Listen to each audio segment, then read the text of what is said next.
You perform a hypothesis test and make a decision. But is that decision correct? You start by assuming that the null hypothesis is true. In the coin example, you start by assuming that the coin is fair.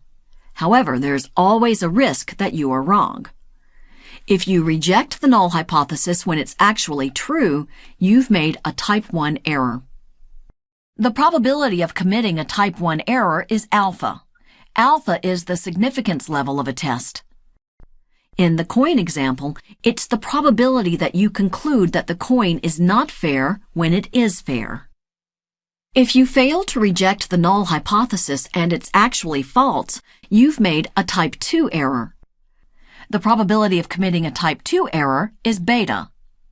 In the coin example, it's the probability that you fail to find that the coin is not fair when it is not fair. Type 1 and 2 errors are inversely related. As one type increases, the other decreases. Power is the probability that you correctly reject the null hypothesis. It is the ability of the statistical test to detect a true difference, or the ability to successfully reject a false null hypothesis. The power of a statistical test is equal to 1 minus beta, where beta is the type 2 error rate.